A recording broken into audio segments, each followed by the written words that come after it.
Latin celebrities celebrate their Grammy nominations. Find out who got the most nominations. Annenberg TV News is next. Live from USC, you're watching Annenberg TV News.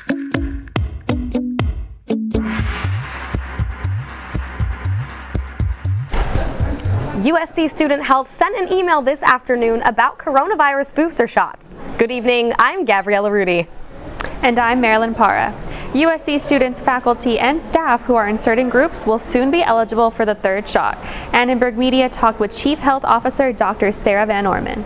We are not necessarily going to be restricting people's access, but I would say for the average student employee, who, if their only kind of, risk factor is that they work at a university, they are not necessarily someone that I would consider to be at higher risk, and they can certainly talk to the team about that. USC will be offering students, faculty, and staff COVID-19 booster shots starting October 4th. People who are eligible include those over 65 years old, those between 18 and 49 with underlying medical conditions, and people between 18 and 64 who work in jobs that have a higher risk for exposure, like schools, grocery stores, and hospitals. I think it's a good decision that USC is making, and I'm glad that they're offering it to people who want it and who are eligible to get the vaccine, because it'll help promote vaccine awareness and that we can get the vaccine as soon as possible. I think it's super important and exciting that USC is offering the booster shot, and everyone who's eligible to get it should definitely do that. We want to make progress towards being a COVID-friendly campus and continuing the work we've already done. At this time, it's only those who had the Pfizer vaccine who are eligible. You can sign up via the MyUSC Health Portal. Tomorrow, the LA City Council will vote on an ordinance to require people to prove vaccination status before entering indoor restaurants, bars, gyms, and shopping centers. Some local employees think it's not a bad idea. I mean, we've had like a few people come in asking about like mask mandates and everything, but outside of like the mask policies, nothing really has come up about the vaccine, so I don't really see it being an issue. Yeah, it might. I mean, we're right on USC's campus, but there are a lot of USC students, who might not be vaccinated. I mean, definitely. I mean, it'll just make this process go even faster, and hopefully this can all be over pretty soon. If the ordinance passes, it would go into effect November 4th. A nationwide search is underway for a new chief of USC's Department of Public Safety. We talked to John Thomas about his decision to retire and what qualities he thinks a new chief should have. In order to be an effective leader here at USC, the qualities of integrity, building relationships, understanding the multi-cultures that exist in our community, those are important traits that I don't think really the military and police have been very good at delivering the individuals. So probably the most important part, the communication and building a relationship with students. Because again, one thing I learned is there's different perceptions and expectations with different student groups. Students also have different expectations for the new chief. That person will have to deal with a variety of safety issues and some resistance to the role of DPS on campus. I don't feel safer with them. It's just because I already feel safe enough, so I don't think there needs to be so many, maybe. I'd like maybe for the new people coming in to interact with them more and tell them hey, these are the kinds of services we provide and stuff like that. You can come to us if you have this and this and this problems. I know last year there's a lot of issues with sexual assault and harassment in the area, and I think that's a real important issue and area of focus for them, and being able to respond to those situations. Today, DPS released the annual Security and Fire Safety Report. It provides information about resources, reporting, and crime statistics. You can find the full report at dps.usc.edu. California has reached a new milestone as the latest state to provide mail-in ballots for voters. Reporter Sydney Charles tells us more about the new bill on the National Voter Registration Day. Students are lining up for ice cream and registering to vote. It's part of a campus push for National Voter Registration Day. This comes one day after Governor Gavin Newsom signed a bill that ensures all registered voters receive a mail-in ballot.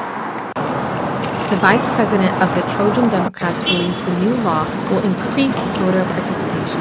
This will help the elderly who don't always have reliable transportation. This will help people who are low income, have to work a lot of jobs, don't have time to take off work, or don't have that luxury. USC is getting in on the action. These people behind me are not just in line for ice cream. They're here to pledge their vote for the next election, a process that will certainly be affected by mail-in ballots. Co-president of Vote SC hopes this event and mail-in ballots will mean a larger turnout. This year, even though there was a recall, it's a non-federal election year, so usually there's like less engagement with voting matters, but we're trying to have this event to increase that. And similarly, it's like the vote by mail legislation, it's trying to like institutionalize voting. Executive Director of USC's Political Student Assembly says it's about accessibility. I think it's a super easy process, and it just, once again, reduces that barrier to entry. So I think it's really important that other states kind of follow in that process. The Director of Diversity and Inclusion of USC, GOP, is not comfortable with the idea of mail-in votes. I had 2 extra ballots of people that have not lived in this state sent to my house the last 2 elections. Aside from mail-in ballots, the president of California's League of Women Voters says voter education will also improve voting across the state. For Annenberg Media, I'm Sydney Charles. Good news for DACA recipients. The Biden administration is taking measures to strengthen protections for those brought to the U.S. undocumented as children.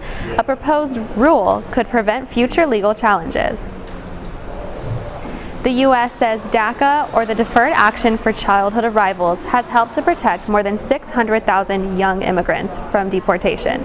We spoke with an attorney at USC's Immigration Clinic and a DACA recipient to learn more about the president's plan.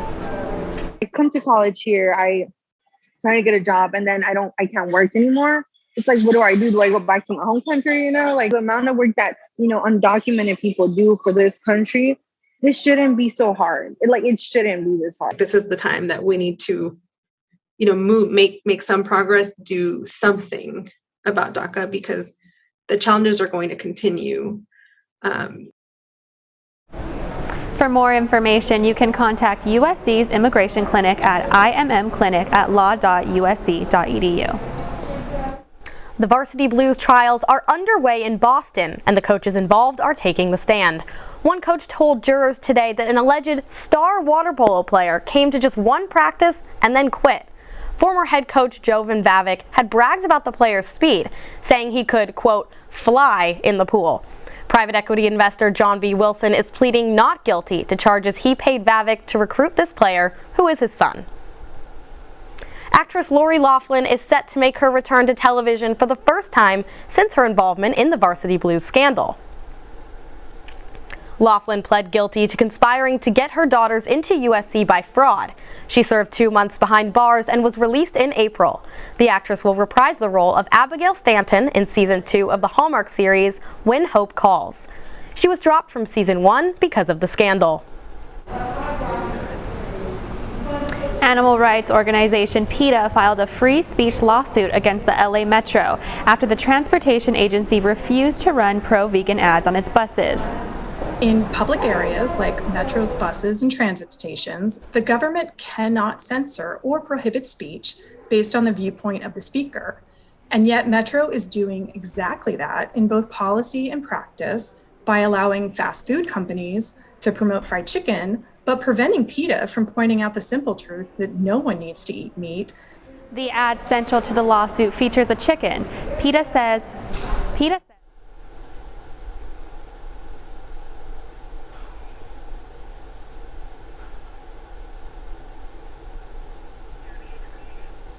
Wildfires continue to rage in Northern California, triggering air quality advisories in Southern California. With fire season quickly approaching USC, fire officials suggest everyone be prepared. For all of our residential students, we have all the residential advisors are trained on fire procedures. They share all that information in the very first night floor meetings to ensure everyone knows all the emergency procedures. In addition to that, we do conduct drills. Officials say in case of a fire on campus, the most important thing is to evacuate the building. Students should take their keys and wallets and lock the door behind them. Use the stairs and not the elevator, and go to the nearest assembly location. The fire director has these tips. Do not overload your power outlets. Make sure your cords are not torn, and if you have lithium batteries, be careful about how they're stored. Don't burn candles on campus. Keep an eye on your stove while cooking, and don't play with or hang anything from fire sprinklers.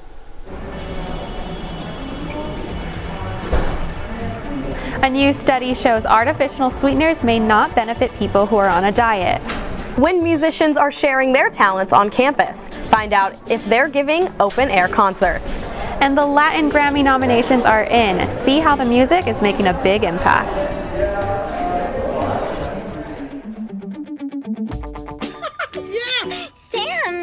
Oh, hey, Julia. Are you ready to play band with us? I'm going to play my clarinet. And Elmo's going to play his drum. Drum loud. Oh, well, you know what to do, Julia. Julia knows. Mm-hmm. With Julia's autism, loud sounds can be too much. But she still loves to make music.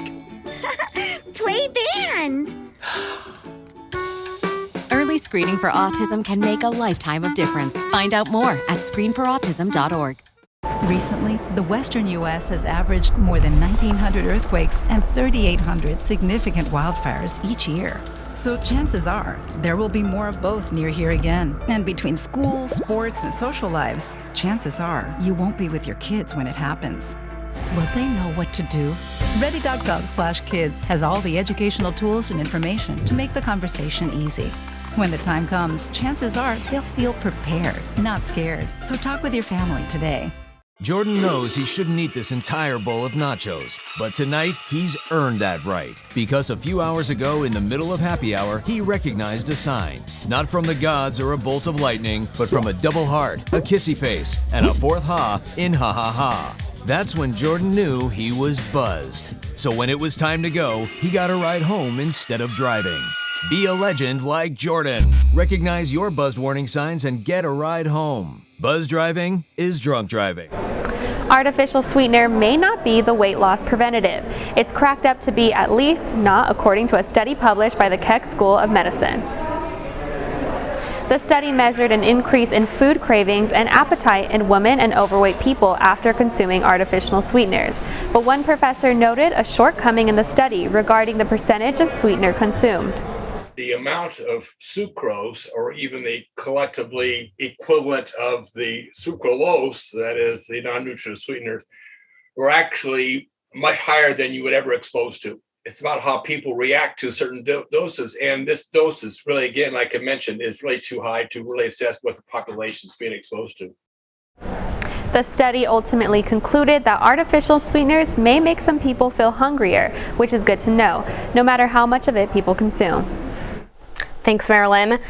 You may have noticed some student musicians practicing outdoors on campus. Entertainment reporter Halee Anderson is here to show us what that's all about.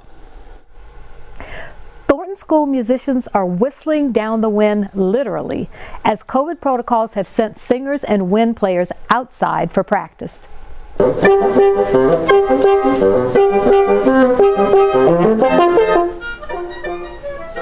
Thornton Dean Robert Gutierrez said that until the school can satisfy LA County mandates, aerosol-producing musicians will have to blow their horns outside. Maybe you've heard the open-air classes and rehearsals. Students don't seem to mind playing outside, and passersby are being treated to the mini concerts. It's definitely less private than being inside. I have to feel okay with making mistakes in front of people walking by. Knew that I missed playing with other people. I knew I missed playing in ensembles, but when I finally sat down for that first rehearsal with everyone and we started playing, I was like, oh, okay, yeah, this is what I needed. Like this. So while the weather's still fine, maybe grab lunch and stroll by the music building for a little light music around campus. Thanks, Halee. We are now going to toss it to weather with Arath. Thank you, Gabby. You guys are awesome. Truly, the musicians are my favorite. While I'll be walking campus, I hear their music and I really like it. But let's get right into our current conditions. 68 degrees is what we're looking at, a little colder than what we were expecting. We've had a nice break from the heat this past days, but let me tell you, the clouds that have been around are starting to dissipate. This just means that you should expect for the week to get hot as we go on. This is exactly what we've seen in our 5-day forecast. Wednesday's clouds are going to go out by the end of the day. This allows for Thursday and Friday to have nice sunny skies, and the trend goes on to the weekend. Saturday and Sunday will break the 90-degree barrier, making this a hot, dry, and windy end of the week. That's enough of me. Sports, what do you have for me?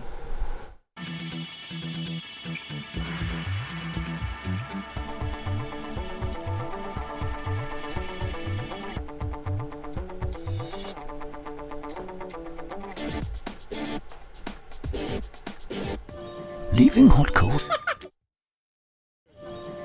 hot coals improperly extinguished can cause a wildfire. Hey guys, it's Smokey! It looks as if Smokey is going to use the drown, stir, drown and feel technique. After the first drown, a good start. Next, another drink. And finally, a close feel. Is it cool? Okay. Yeah. Hey, Smokey, catch! Oh, my bad, Smokey. Only you can prevent wildfires. When I was your age, I was just like you, fascinated by stars.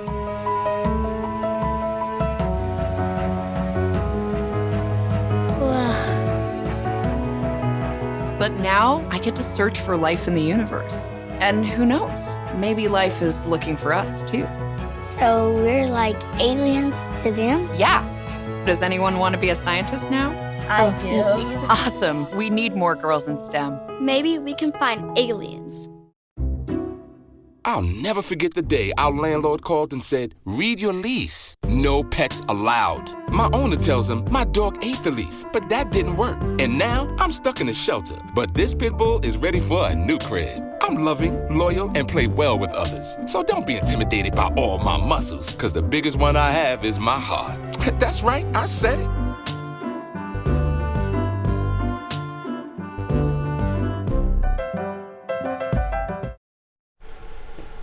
USC football player Frank Martin II announced his retirement from the team over social media yesterday.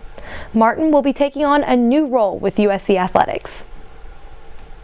His retirement announcement said that he will be working in the USC Athletics Diversity, Equity, and Inclusion Office while finishing his master's degree.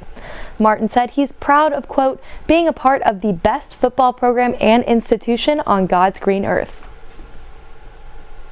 This was Frank Martin's 6th year on the Trojan football team. In other football news, interim head coach Dante Williams spoke out last night about this Saturday's away game against the University of Colorado. The Trojans are headed into another Pac-12 matchup on Saturday in Boulder. This after a heavy loss to Oregon State in the Coliseum last weekend. Coach Williams told Trojans Live that the team, quote, let little things become big things. He says they're playing on a much smoother game this weekend. They have some guys that are true playmakers on both sides of the ball. You know what? On the road, I think it's a little easier. You know, and I think because it's a me against the world type environment, it's just a lot more distractions when you're at home. I feel that as long as we come out there and we play together and united as one, then we'll be fine. The football team remains unranked, so USC's athletic boosters have, according to NFL Media's Jim Trotter, reached out to the offensive coordinator for the Detroit Lions, Anthony Lynn, about filling the head coaching position. Lynn's Detroit Lions are playing solid offense, averaging 23 points per game. Before Detroit, Lynn was the head coach of the Los Angeles Chargers. A move back to Southern Cal wouldn't be far-fetched. Now we're going to go ahead and send it to Skyler to talk about Lakers Media Day. Skyler.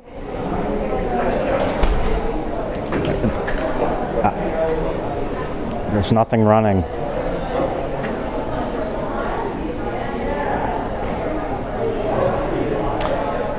Los Angeles Lakers Media Day was today as they begin their season with championship hopes and a revamped roster.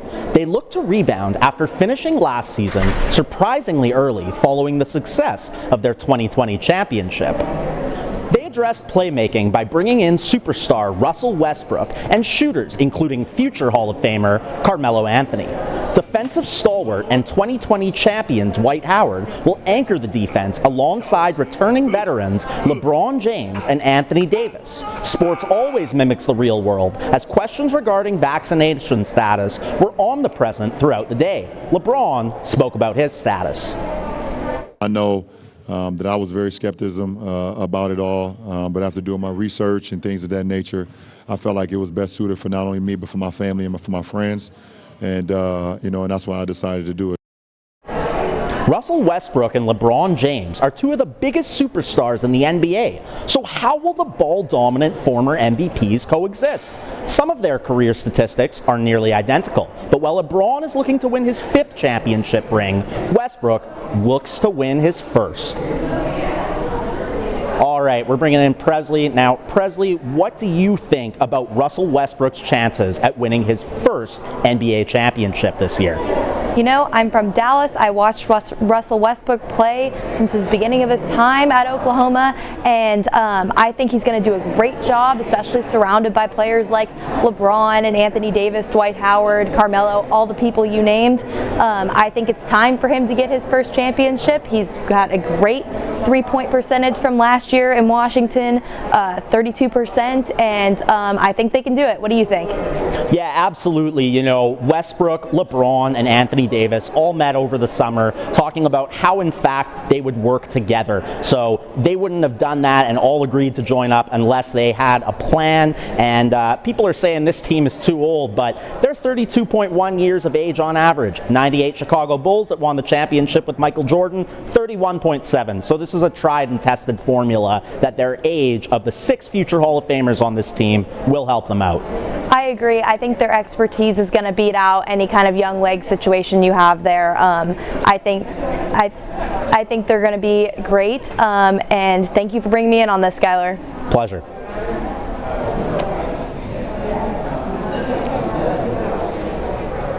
The Los Angeles Dodgers Spanish-language broadcaster Jaime Harín announced he will retire after the 2022 season.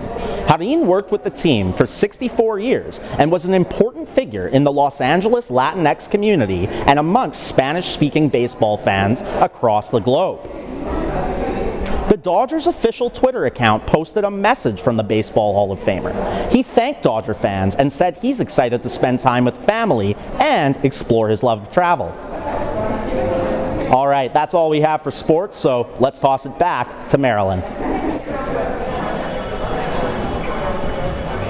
It's time to find out who is leading in the Latin Grammys.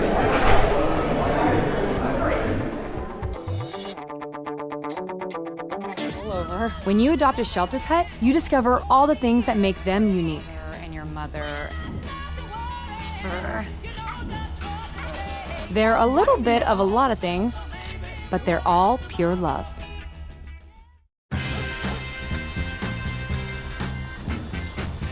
When we adopt a shelter pet, we discover they're a unique mix of all kinds of things. Come on, Jules, spot me on this last one. There it is.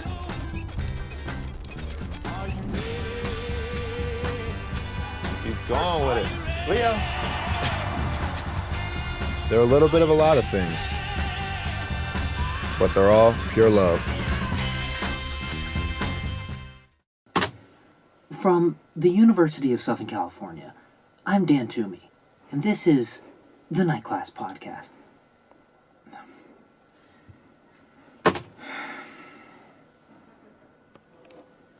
From the New York Times, I'm Michael Navarro. This is The Daily.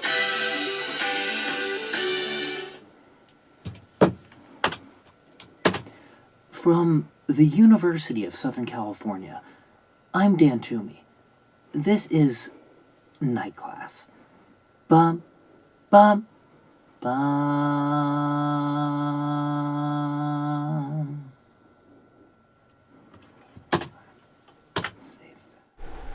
Latin music's biggest night is just around the corner. Today, the Latin Recording Academy announced the nominees for the 2021 Latin Grammys. Reporter Lupe Lorenes shows us the impact of Latin music.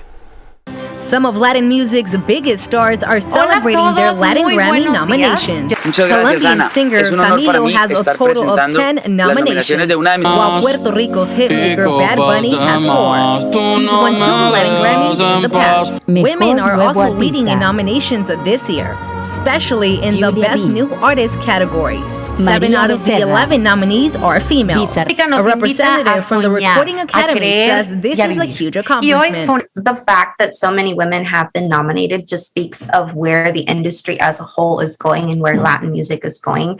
You know, in the past, all these categories have been very male dominated, you know, so the fact that women are getting more recognition is just an example of like how far we've come. Hernandez says the Latin Grammys are a significant part of the Latinx community. I think it's a night for celebration. You know, as a whole, we're all about music. You know, music just plays such a huge and vital role in our culture. It's how we communicate. The Latin Grammys is much more than just music. It's about a deeper influence in people's lives. I spoke to USC students about the impact Latin music has on them. I think Latin music has a huge influence in today's world. I grew up listening to the Latin Grammys with my family all the time, every single year. And I think Latin music has become a lot more mainstream within Western music. There's been a merging of English and Spanish music. I feel like right now in present day society, there's artists that are currently expanding like the market of Latin music across like genres and even past Latinos themselves. Argentinian singer Maria Becerra, one of the Best New Artist nominees, shared her excitement with her family on social media. The Latin Grammys air on November 18. Reporting for Annenberg Media, I'm Lupe Lorenes. Thanks for watching Annenberg TV News. From everyone at Annenberg Media, I'm Gabriella Rudy. And I'm Marilyn Parra. For more coverage, watch and subscribe to our YouTube channel at youtube.com/Annenberg Media. Good night.